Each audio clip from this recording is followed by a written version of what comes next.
meus punheteiros de sigilo? Vocês estão bonzinhos? Espero que sim. Não se assustem com a minha barba, ou a falta dela. Prometo que é temporário, prometo que já já cresce, beleza? Antes da gente começar esse vídeo de hoje com um tema muito interessante, né, para todos nós, curta, comenta, compartilha, se inscreve no canal, mas sobretudo, se puder compartilhar para alguém que ainda não é inscrito, gente, é a única forma do nosso canal crescer, de eu continuar trazendo conteúdo para vocês, é saber que o povo tá gostando, né? Senão não tem sentido fazer tudo isso. Então, se você puder, de fato, compartilhar, eu vou agradecer muito, muito, muito. Bom, gente, para quem não sabe, né, eu estava de retiro semana passada, voltei essa semana, e eu percebi, né, que eu fiz vários vídeos já sobre magia, sobre causos, sobre várias coisas, e eu nunca trouxe para vocês aqui no canal um vídeo em específico que fale sobre quando a coisa dá errada, né? Quando a gente faz um ritual, o ritual não dá certo, quando a gente faz um feitiço, o feitiço volta contra o feiticeiro, né? Eu nunca trouxe isso no canal de forma temática, eu acho, né? Pelo menos pelo que eu lembre, não. E eu decidi trazer. Bom, fiz um ritual, seja de magia cerimonial, seja do que for, e não aconteceu nada. Não produziu efeito nenhum, não deu nada, deu só... Não aconteceu nada, né? Por quê que não aconteceu nada, né? E aí eu tenho alguns pontos, né, para levantar com vocês do porquê isso pode acontecer, né? O primeiro ponto e o mais óbvio e talvez esdrúxulo é a falta de preparo do magista, né? Porque assim, por mais que o objetivo final do ritual não seja alcançado, é muito difícil que você faça uma evocação e nada aconteça, né? Sei lá, fiz a evocação do Grimório do Paponório, de Dr. Who, de Enochiano, sei lá, qualquer Grimório, né? Vamos supor. E aí eu fiz a evocação, chamei as entidades e parece que foi só uma leitura, né? Não vi nada, não senti nada, não mudou nada no ambiente. E agora? Agora eu devo te dizer que você está fazendo magia pela metade. Você começou pela metade e não pelo começo, né? Existe toda uma gama de técnicas que nós aprendemos de magia antes de qualquer sistema mágico, né? Então talvez o primeiro erro esteja aí, né? Faço o ritual e não sinto nada. Faço o ritual e nada acontece. Faço o ritual e parece que estou falando com a parede, né? Então... Na magia, né, quando nós vamos aprender magia de fato, não fazer cursos, mas aprender de fato o rolê, nós aprendemos antes de chegar em qualquer sistema mágico, nós aprendemos a desenvolver algumas capacidades, entre elas projeção da consciência, transmutação mental, nós aprendemos a fazer técnicas de visualização, desenvolvimento de sensibilidade. Eu sempre costumo dizer para esse público em especial que desenvolver capacidades mágicas é tão fundamental quanto, por exemplo, você chegar para ser médium de um terreiro ou de um centro espírita, né? Até você chegar no nível de você poder, da sua entidade, incorporar em você com tal firmeza para você atender outra pessoa, você não vai chegar e fazer isso no primeiro dia, a não ser que você seja uma exceção, né? Mas, no geral, você vai passar por um treinamento, que na verdade é o que eles chamam lá de desenvolvimento, né? Esse treinamento ele é fundamental para que todo aquele ritual não seja apenas uma fantasia na sua mente, né? Eu acho estranho, e eu vou confessar isso para vocês, eu acho muito estranho quando diversas pessoas chegam até mim falando: fiz o ritual e não senti nada. Fiz o ritual e nada aconteceu. Fiz o ritual e nada. Eu não sei se sou eu que sou hipersensível, pode ser também, mas não é possível, porque no contato com 10 magistas, 9 deles, magistas assim, magistas mesmos, né? 9 entre eles sentem tudo, e o que não sente é porque tem algum bloqueio mesmo, que mesmo desenvolvendo técnicas, não consegue ver, não consegue sentir e tudo mais. Isso existe? Existe, mas são exceções. Ainda mais em um país como o nosso, de terra cálida, quente, que contribui para manifestações mediúnicas mais fortes, né? Se você pegar os grimórios antigos, aí tudo bem, você vai entender de fato que existia uma pessoa dentro do círculo só para ter essa capacidade mediúnica, que era o que via no espelho, o que fazia o contato com a entidade e tudo mais. Tinha o que evocava, que não era um médium, que não tinha sensibilidade ou capacidade psíquica nenhuma, e tinha aquele que ajudava o conjurador, que era o médium que via, né? Nós temos um exemplo muito claro disso em John Dee e Edward Kelly, né? John Dee, foi ele que recebeu a mensagem dos anjos, mas ele não tinha capacidade de ver na bola de cristal os anjos, os seres e tudo mais. Então, quem tinha o poder da visão? Kelly, né? Então, os dois faziam um ritual enoquiano ali junto por causa disso. Mas isso se aplica a uma época, isso se aplica a um tempo onde não existia um desenvolvimento, uma técnica e tudo mais. O que não é o nosso caso, né? Hoje em dia, em qualquer ordem séria, você vai ser desenvolvido, né? Por isso que é bom, às vezes, entrar numa ordem. Às vezes, porque também você pode fazer sozinho, né? Todas essas técnicas você encontra em livros exponenciais de magia, como, por exemplo, Liberaba, do Crowley, né, de Telemann. Você encontra também no Caminho do Adepto, de Franz Bardon. Até mesmo na Magia do Caos, no Liber MMM, lá do Liber no Psiconauta, você também encontra essas mesmas técnicas, gente, sem tirar nem pôr. É quase a mesma coisa, aplicado para um paradigma diferente cada um, né? Então, não muda muito. É aprender a meditar, aprender técnicas básicas. E talvez o seu ritual não funcione porque você não treinou. Você foi com tanta sede ao pote, nossa, Goethe, aquela coisa maravilhosa que ilustram por aí. Eu quero ter essa experiência. Aí você vai lá e toma um banho de água fria, joga um balde de água fria na tua cabeça, porque você faz o ritual inteiro e não sentiu nada, né? Eu lidei com um caso há um tempo atrás de um menino de 18 anos, que ele queria porque queria sentir, só que ele não tinha uma orientação, né? Então ele queria sentir, ele queria, né, ter toda aquela experiência epifânica de um ritual goético, e ninguém falou pra ele, né, como que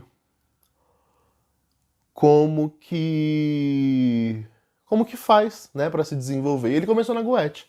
Segundo ele começou com 16 anos.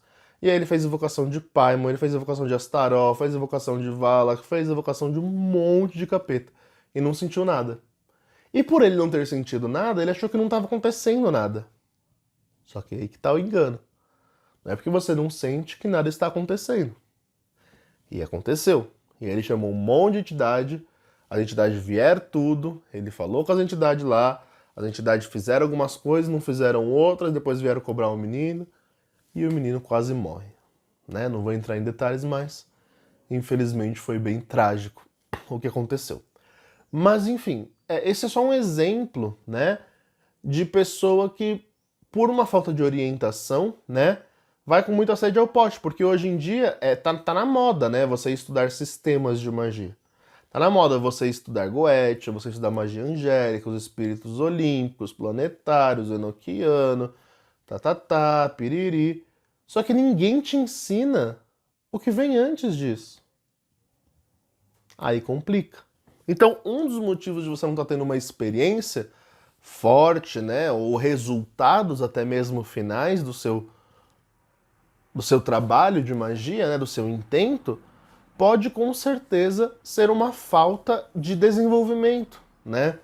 E isso é muito comum, né? Quase 99% dos casos que eu vou lidar de magistas neófitos ou menos experientes no rolê, que chegam até mim, tô fazendo ritual atrás de ritual e nada tá dando certo, eu não sinto nada, não vejo nada. Fiz um ritual com uma entidade e não tá dando certo, né? Por que não tá dando certo? Pode ser esse o caso, né? 99% dos casos é isso, né? Falta de preparo, falta de desenvolvimento. Quero aprender magia por meio de um sistema, sendo que o sistema já é para quem é mais avançado no rolê, a um nível ali mais intermediário, né? Existe todo um trabalho a ser feito antes disso. Então aprenda, né? Quer aprender magia de fato? Comece do começo, não do meio. É a primeira dica. Bom, segundo motivo do porquê talvez o seu feitiço, a sua magia, o seu intento não esteja funcionando, né? Vias de manifestação. Ora, sabemos que para que um ritual ele alcance o objetivo, ele precisa ter vias de manifestação. Recentemente, eu tenho acompanhado um caso de uma pessoa, né, que me procurou porque ela queria um trabalho de ser jogador de futebol, famoso. E aí, acho que Goethe vai fazer isso, né, do dia pra noite. Aí eu falei, olha, pelo que eu tô vendo na sua foto, já não é um jovenzinho, já dificulta. Aí ele, não, eu tenho 30 e poucos anos. Eu olhei assim e falei, gente, não é possível. Ele queria ser jogador de futebol, começar, né, com 30 e poucos anos. Não, porque eu já tive contatos, eu não sei o que. Eu falei, olha, cara, com 30 e poucos anos, a maioria dos jogadores de futebol estão começando a se aposentar já, né? Não é assim que funciona e não tem como fazer um ritual desse, porque não tem via de manifestação para que isso aconteça, né? Aí eu me recusei e tal, e recentemente ele veio me falar que ele estava queimando o selo da entidade de Baal 7 vezes na semana para conseguir o que ele quer. Eu só mandei um recado. Continua e depois me fala no que deu. Porque assim, bom não vai dar, né? Mas é para exemplificar que às vezes nós queremos algo que não tem como se manifestar no concreto, né? Ah, eu quero que ganhar na loteria. Ah, e quem não quer, não é mesmo? Então assim, as chances são tão mínimas, mas tão absurdamente pequenas que provavelmente não vai acontecer, meu querido, minha querida. Então assim, não peça coisas, não trabalhe com possibilidades que vão além da materialidade possível para você, né? Ah, eu quero fazer um pacto de riqueza, mas eu não sou formado, eu moro no interior, eu não tenho condições de trabalhar, eu não quero mudar minha vida, eu tô acomodado. Como que você vai ficar rico?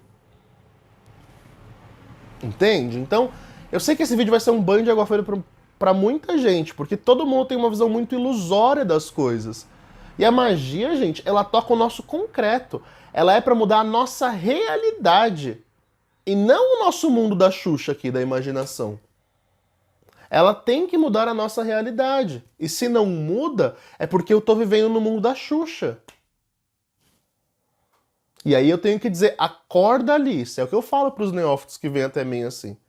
O pessoal que vem aprender magia comigo começa com essas fábulas achando que é Harry Potter, eu dou um tapão e falo, acorda, Alice. Aqui não é assim. A magia não funciona dessa forma, querida. Né?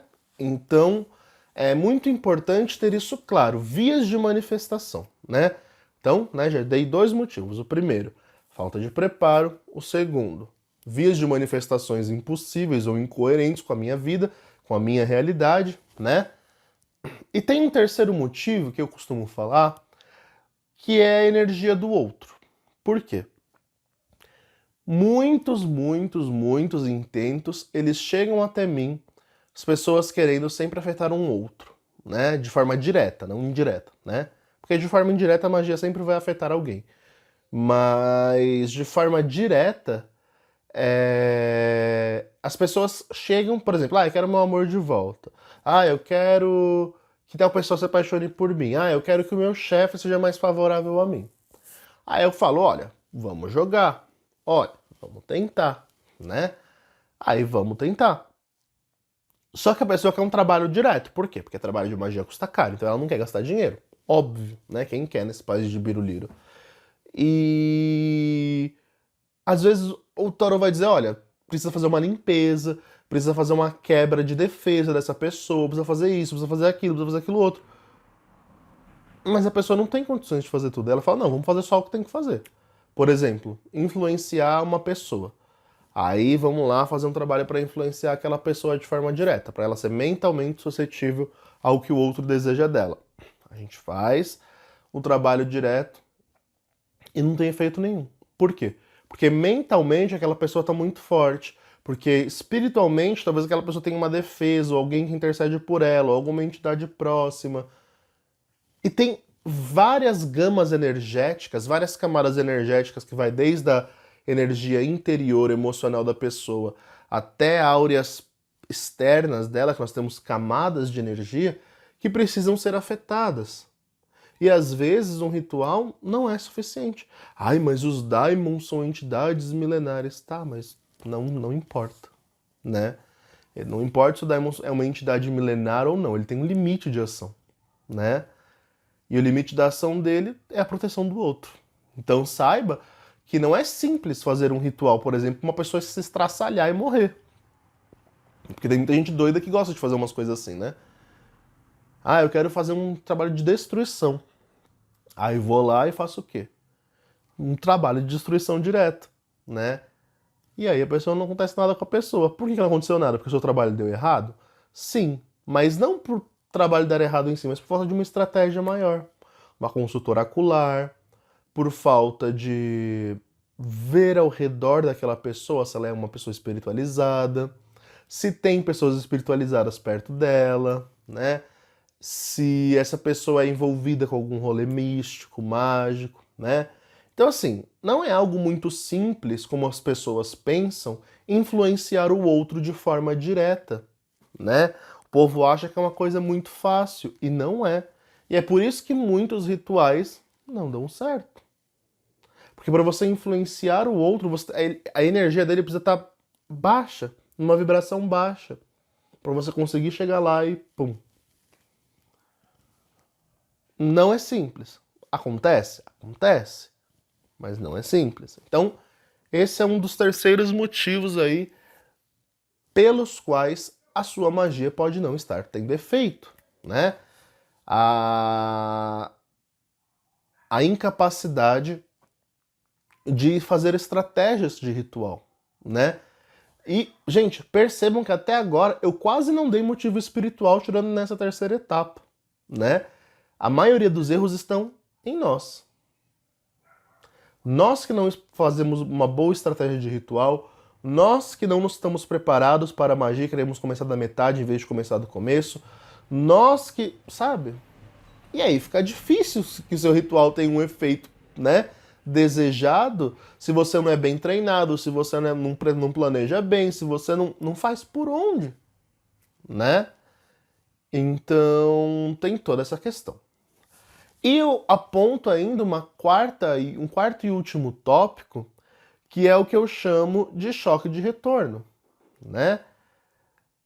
Que seria você lançar uma carga energética por entidade ou por qualquer outro meio sobre o alvo, seja uma pessoa ou uma situação, e aquele alvo ter uma proteção egregórica forte o suficiente para fazer o seu feitiço, a sua magia, ter um efeito rebote. Na magia grimorial, nós chamamos isso de choque de retorno, né? Eliphas Levi fala bastante disso, o martinismo fala bastante disso, né? O choque de retorno, ele nada mais é do que justamente essa capacidade. Você lança uma carga energética, porque magia é energia, né, gente? Você lança uma carga energética sobre um alvo e aquela energia não é suficiente para quebrar, talvez, aquela barreira ou atingir o alvo. E aí aquela barreira, ou aquela egrégora, ou aquela energia mais forte que a que você enviou e te devolve aquilo. E aí, em vez do seu alvo, da coisa dar certa, ou não dar nada, a coisa dá ruim. E aí nós temos um grande problema, meus queridos, porque quando a coisa dá ruim, é muito ruim, né? Porque, por exemplo, imagina que você faz um ritual de destruição para uma pessoa, sem calcular, sem planejar, sem nada, só faz. E aí aquela pessoa tem uma proteção muito forte que traz um choque de retorno. E a energia que ele trabalha é mais intensa, ou a egrégora que ele tem ao redor dele é mais forte do que aquilo que você lançou. Aí aquilo volta contra você e você não esperava. E por você não esperar, você não se defende. E por você não se defender, quem vai ser destruído é você. Olha que eu já vi isso acontecer, hein? Como eu já vi isso acontecer com o povo. Então, assim, uma dica que eu dou é, sempre que você vai fazer um ritual, se proteja o máximo possível de choque de retorno. A lei de Murphy ela é muito real, gente. Não tem nada ruim que não possa piorar. E quando piora, piora em uma escala sucessiva de efeitos negativos. E aí não adianta chorar, não adianta reclamar, não adianta espernear. Porque o erro foi teu, a cagada foi tua. O choque de retorno também será só teu, né? Em livros de pantáculos por aí, eu tenho um livro aqui muito bom que eu acho que chama Cabala Prática, alguma coisa assim. Esse livro ele traz vários pantáculos e alguns deles em específico justamente para evitar choque de retorno, que funciona o quê? Como se fosse uma espécie de assentamento, aonde em vez daquela carga negativa que retorna contra ti, bater em ti para te atingir, atinge a energia do pantáculo. Uma vez aconteceu comigo, sempre tenho pantáculos de choque de retorno porque vale muito a pena se proteger por precaução, né? E eu tava fazendo um ritual, né? Fiz um ritual, passou uns dias, era o meu pantáculo em MDF. Passou uns dias, o pantáculo amanheceu todo rachado. Rachado mesmo, como se tivessem molhado ele inteiro e não tinha água, não tinha umidade, não tinha nada. Sabe quando molha e depois seca aquele papelão e fica uma coisa toda rachada? E ficou assim. E aí eu tive que jogar fora, mas agradeci porque a carga, né, negativa foi absorvida pelo pantáculo e não pegou em mim, né? Outra forma mais natural de você se proteger é ter sempre plantas, né, de proteção como arruda, espada de São Jorge aqui fora, né, aqui fora da minha hortinha que fica aqui na janela. Eu sempre tenho minhas ervas de proteção. Comigo ninguém pode, espada de São Jorge, arruda, porque parece que não, mas quando você cuida das suas plantas, você cuida da sua horta mágica, você cria um vínculo energético com aquilo.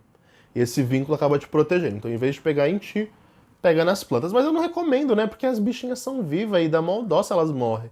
Né? Eu não gostaria que acontecesse com as minhas. Mas é uma outra forma de aterramento. Então, para evitar choque de retornos e tudo mais, o que você pode estar fazendo é alguma forma de assentamento de para-raio, né? E esse para-raio é o que vai parar energias negativas, tanto de choque de retorno, quanto de maldições ou coisas ruins que lançarem contra você, né? Também dá para fazer de várias formas. Que mais? Eu acho que os 4 motivos principais são esses. E eu ainda coloco um quinto, que tem coisa que simplesmente não acontece porque não é para acontecer, né? A gente tenta elencar sempre motivos e pautas dos porquês que a nossa magia dá errada, que o nosso feitiço, que a nossa intenção dá ruim. Mas na real mesmo é que tem coisas que o universo simplesmente não permite. E aí nós vamos entrar em questões de crenças paradigmais, né? Que pode ser tanto por motivos de karma, por motivos de merecimento, né? Quando se trabalha com anjos do Shenhe Forest, eles costumam falar muito sobre isso, né? De merecimento, merecimento, merecimento. Então, tem toda uma questão espiritual, mas que entra num nível mais paradigmal, né? É complicado abordar o tema aqui, porque nem todo mago vai acreditar nisso, nem todo magista vai entrar nesses paradigmas. Então, somente é mais fácil dizer que tem coisas que simplesmente não acontecem porque não tem explicação, né? E alguns vão falar que é por falta de merecimento, outros vão falar que é por questões kármicas, outros vão falar que não acontece porque não era para acontecer. E a real mesmo é que magia não é ciência. E aqui eu tenho que...